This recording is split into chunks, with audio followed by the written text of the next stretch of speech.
Madam, Mike Wagenheim with I-24 News. It's been a while since we've last spoken. A couple questions for you. In your report, you have a line in here that says that since its establishment, Israel has treated the occupied people as a hated encumbrance and threat to be eradicated, and you go on listing other items. We'll leave aside the contextual and factual debate about that. Based on that statement, it seems to infer that you believe that Israel has been an occupier since the day of its birth. Is that your position? You said since its establishment, Israel has treated occupied people, etc. Are you inferring that Israel has been an occupier since 1948? Why do you have to infer instead of sticking to what I said? And I'm asking, that's what's in there. Let me elaborate. Okay. Israel has taken, and I can concede that it has done it with the recognition of the General Assembly, but from a human rights law point of view, and as I take a people-centered approach, I cannot forget it. The creation of the State of Israel has meant the dispossession of hundreds of thousands of Palestinians who have been kicked out of their homes and never allowed to return. Why so? And does it make an occupier? It makes a state. It makes of Israel a state who has forcibly displaced significant part of the native population. And this is the past that has never been addressed. The Palestinians with Israeli citizenship who remained in Israel have been kept for 2 decades under military rule. And this is why when I say an encumbrance, I was not even referring to them, but as you ask, I mean, this is documented, so it's not debatable, it's history. And since 1967, which is what I'm most interested in because of the mandate I have, Israel has continued these practices, has extended the custodianship system that had been used to take control of all the properties left behind by the Palestinian refugees, but without time limit. So from 1967, I think this is Military Order 58, or one of the early military orders, Israel has been able to seize and acquire all the property left behind by the Palestinians. The 350,000 who were forcibly displaced outside the occupied Palestinian territory in 1967, and the hundreds of thousands who have been kicked out of their homes and lands ever since. So there's been a continuity. So it's not just about what has been happening in the occupied Palestinian territory for the past 57 years. It's the fact that unfortunately there is a continuity with patterns of conduct that had already been enacted in modern day Israel.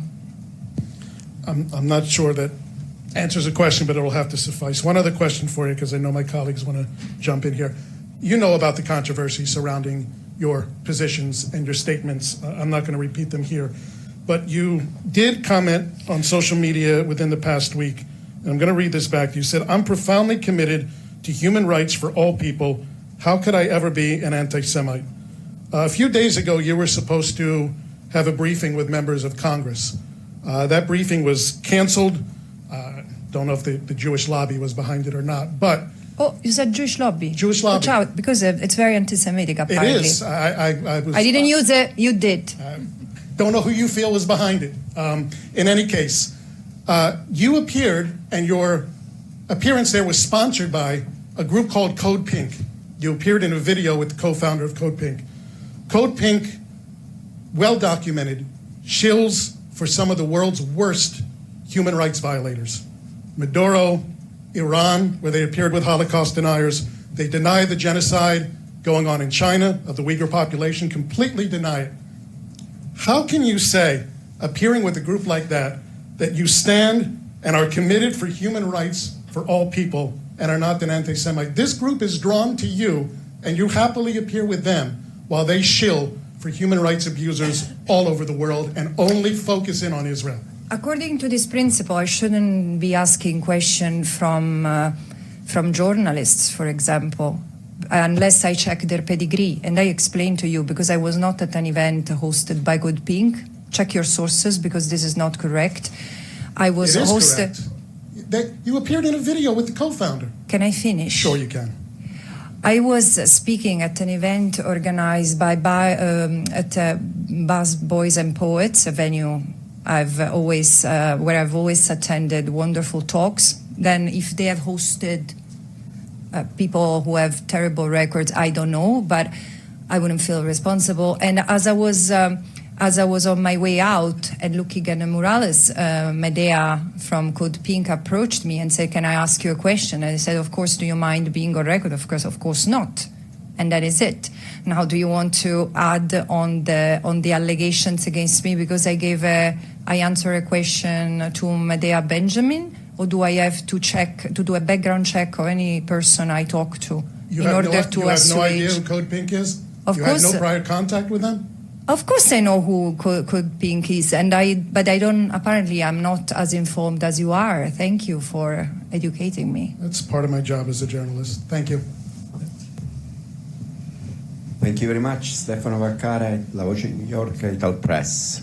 I'm sorry because I arrived, I think you had started already a few minutes, so I don't know if you talked about it, but I heard about when you were talking about the Israeli government accusing you to be anti-Semitist, but here of anti-Semitism, but did you respond to the tweet that Ambassador Linda Thomas Greenfield wrote yesterday? She wrote that as a UN Special Rapporteur Albanese visits New York, I want to reiterate the US believes she's unfit for a role. The United Nations should not tolerate anti-Semitism from a UN-affiliated official hired to promote human rights. This is the ambassador of the United States at the United Nations. What's your response to I have the same shock that you have looking at how the United States is behaving in this context, in the context of the genocide that is unfolding in Gaza. I'm not surprised that they attack anyone who speaks to the facts that are frankly on our watch in Gaza, and they do that so brutally because they feel called out, because it's not that the United States is simply an observer. The United States is being an enabler in what Israel has been doing. So of course they have a conflict of interest in this, let's say, orchestrating attacks against anyone who criticizes Israel. But besides this, I really don't feel comfortable at entertaining any longer discussions concerning the attacks against me, because it's not about me, and I'm not the story. The story is the fact that there are Palestinians who risk to be erased from their land. The questions that journalists should ask, I mean, this is what I would expect. How do you comment on the fact that Israel has passed laws that outlaw a UN organization? Because other member states who have even a worse record than Israel could do the same. Human rights record than Israel could do the same. Or how do I comment the fact that Israel there has been a plan to erase Palestinian presence from northern Gaza, and the fact that Israel is freely talking about going back to Gaza and reoccupy Gaza, while the International Court of Justice has recognized that the occupation is illegal and must go. Unequivocally and totally. This is what I want to talk about, because if we keep on entertaining discussions on is she an anti-Semite or not, I'm sorry. Think what you want of me. I will do my job until I have this mandate, and that is it. Just a quick follow-up. Just to say that this is about what you have to cover, in the sense if I understood you saying basically don't focus on me, focus on what I denouncing my reports and so on. But if I understand that a special rapporteur is effective or could be effective if it maintains his, if appears, not only his, but appears neutral, or they can, talk to both sides. So for now we're seeing that U.S. ambassador, and it's a personal tweet, it's a tweet attacking you. So my simple question, and it's not a personal question, it's about your work as a rapporteur. Yeah. In the last, let's say, 1 year, could you have done something different? Do you think you could have done something different to maintain your, to be more effective in be able to talk to both sides? But you seem to be someone who measures effectiveness in talking to both sides, and I don't even understand who both sides are. So can you be more specific on who are the both sides? I'm talking as a journalist. I'm not talking as I know, but you ask me as questions, a you journalist, use and words. say that we see if we do a research, we as a journalist have to quote our source and everything. And unfortunately, I say unfortunately, your name now, when we quote in our article, because according to the report that Albanese wrote, unfortunately, you are considered, not by me, but by what happened in the situation that we have also that, I don't remember Ambassador Linda Thomas Greenfield do an attack like this for anybody on Twitter. Unfortunately, it doesn't make your work, your reports, what you're denouncing any more effective. But this is your opinion. How do you measure effectiveness? Well, look, let's cut it short.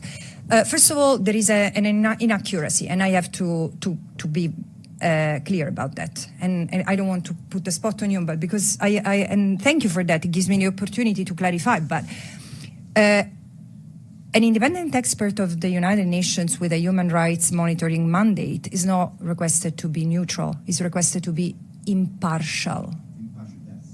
It's different. It's different. Tell me how I am partial, because I am the only special rapporteur who has investigated violations of international law committed by Hamas in my second report and the Palestinian Authority. And I've tried to visit the prisons run by the Palestinian Authority, and I was prevented from doing so by